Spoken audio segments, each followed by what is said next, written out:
అంటే అప్పుడే 3 సంవత్సరాలు వడ్డీ తెచ్చినాడన్నమాట. అప్పుడు ఇప్పుడు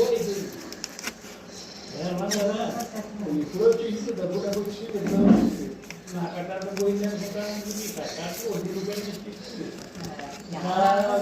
నేను ఇంకేస్తున్నాను అప్పటికి కూడా 3 ఏళ్ళు కదా కూడా